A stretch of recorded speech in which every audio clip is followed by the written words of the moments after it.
Alrighty, here we go with our next lesson. This time we are going to do something very unique, and we are going to kind of put some things together, so be ready for this. But today or tonight, what I want you to watch and kind of work with is we are going to compute with scientific notation. And of course, we're going to do this because nobody likes to work with large numbers.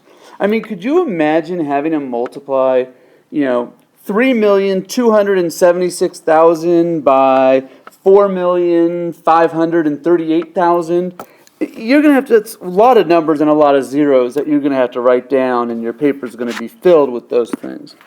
But instead, maybe there's an easier way of doing this. And in reality, there is. So I want you to take a look at this, watch what I do. I'm going to give you some problems again, and we'll see how you handle with computing with scientific notation. So let's take a look at our first problem. And the first problem we are actually going to look at is this. 3.5 times 10 to the 6th times 1 times 10 to the 9th. So this is just a simple problem talking about, what if I had 3.5 times 10 to the 6 ants? And if there are 3.5 times 10 to the 6 ants per acre in the Amazon rainforest, if the Amazon rainforest covers approximately 1 billion acres, find the total number of ants. Well, we don't want to have to multiply all that out. But here's the neat thing. If I use the associative property, and since this really is all just multiplication, because drop the parentheses for a second, it's 3.5 times 10 to the 6 times 1 times 10 to the 9th. I can redo this to be 3.5 times 1 times 10 to the 6th times 10 to the 9th. Well, 3.5 times 1, well, we know that's just 3.5. 10 to the 6th times 10 to the 9th, aha, it's multiplying two powers that have the same base. And we know when we multiply two powers with the same base, very simply we add the exponents. So what I find out is that there are approximately 3.5 times 10 to the 15th ants in the Amazon rainforest. I'm never going to the Amazon rainforest.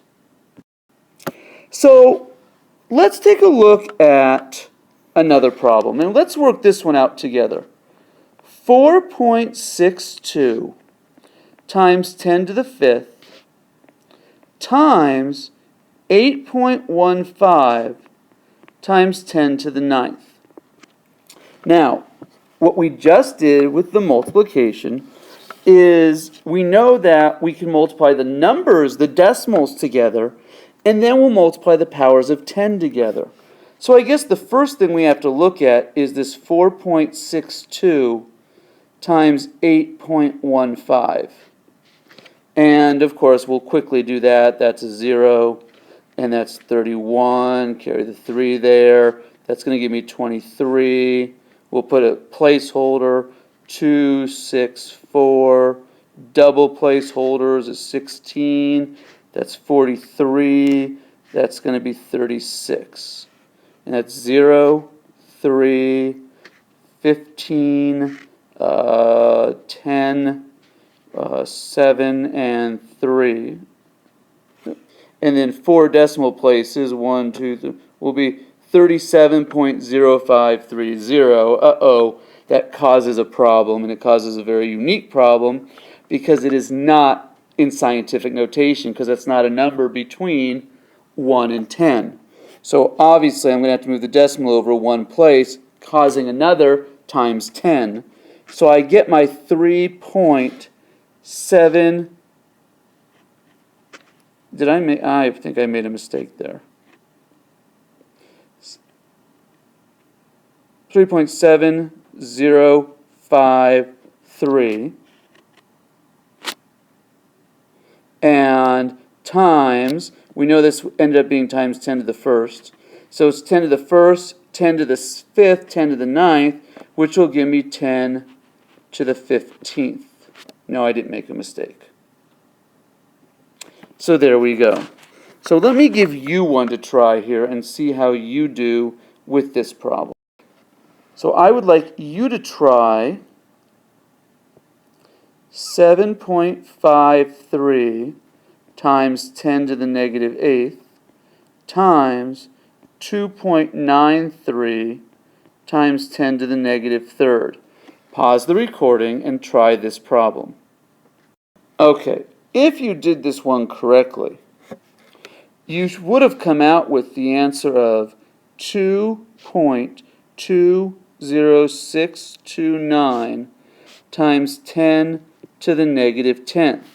Again, you would have come up when you multiplied the 7.53 and the 2.93 with 22.0629, which you would have had to move the decimal over 1 to give you the times 10 to the first, which is why you have 10 to the first times 10 to the negative 8th times 10 to the negative 3rd, which will give you that 10 to the negative 10th. If for some reason you get a problem like this, and I want you to try this, 6.4 times 10 to the negative 5th times 12,000. Here's my hint to you. It's easier if you convert 12,000 into scientific notation. Pause this recording and see what you get. Okay, if you did this right, if you figured this out, hopefully you got the answer of 7.68 times 10 to the negative 1st. So multiplying is pretty simple. What happens if I have to divide? What happens if I get 7.56 times 10 to the 8th over 3.15 times 10 to the 3rd power? Now, if you did this correctly, again, we're going to notice something very strange. It's multiplication and division. But one of the things I can do is take the division and separate it out, and take the multiplication and separate it out. And so now if I do 7.56 divided by 3.15, what I end up getting there is 2.4. Here, because I'm dividing my powers, remember when you divide powers, you subtract the exponents. So this will give me 10 to the 5th power. And again, I'm going to do this way. I'm going to do 7.56 divided by 3.15. And I'm not going to go through all that with you right now, but you can work that out. But that's how I would have done the division. Let's see. You try this one on your own, and let's see what you get. 4.62 times 10 to the 5th over 1.4 times 10 to the negative 9th. Pause the recording and try this problem. Okay, did you do it? Did you get the right answer? Well, let's see if you did. If you got the correct answer, you would have taken the 4.62 and you would have divided it by 1.4, and you would have actually come out with 3.3. Then you would have done 10 to the 5th divided by 10 to the negative 9th. Again, we'll subtract the exponents, so that's going to be 5 minus negative 9, which is really 5 plus 9, which gives me 14. Did you get 3.3 times 10 to the 14? Yeah, I thought you did. So now we get to an interesting one. And this is adding and subtracting with scientific notation.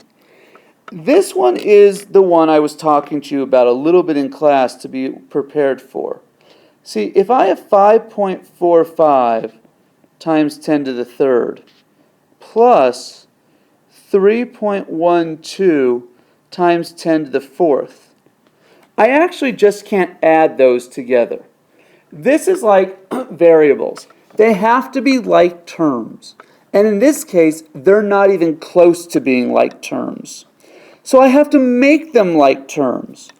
So I have two choices. I can turn one of them into 10 to the third, or change the other one into 10 to the fourth. Well, I think what I'm going to do... Okay, sorry, I got interrupted there for a second. So what I'm going to do is I think the easiest thing to do is go to the lower exponent in this case. So I'm going to actually take and convert 3.12 times 10 to the fourth into a 10 to the third. Now, if I want to do that, this really becomes 3.12, oops, let's make that a 2 there. A 3.12 times, I want it to be a 10 to the third. Well, how could I turn a 10 to the fourth into 10 to the third? Well, simply by multiplying it by 10 to the negative first power. And if you think about taking this and this together, well, that just makes this, and we'll write it all out again, a 5.45 times 10 to the third plus 31.2 times 10 to the third. Because the negative 1 tells me to move the decimal one place to the right. Well, now that I have that done together, I have two terms. And now this is going to be a little bit kind of thought process of remembering the reverse distributive property. And what I'm actually going to do is I'm going to, and if you remember the term factor out, I'm going to factor out the 10 to the third from each of those terms, which leaves me with a 5.45 plus 31.2 times 10 to the third. Well, now I could just add those together. And when I add them together, I get 36.65 times 10 to the third.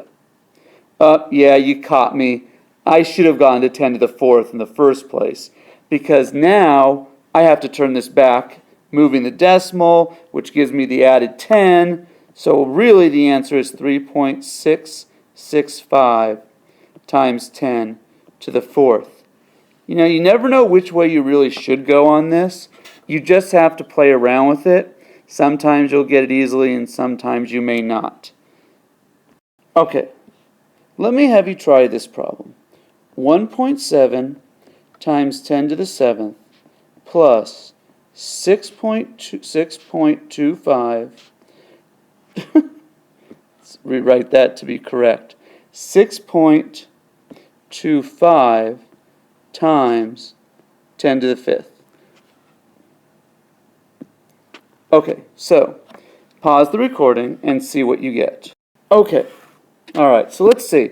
If I want to do this one and make this one to the 5th, for example, I'm going to make this 1.7 times 10 to the 5th times 10 squared.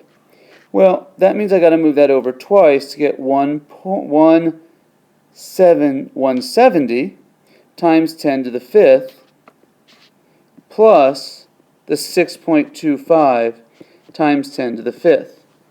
Well, that ends up giving me a 176.25 times 10 to the 5th. Well, obviously I can't have that.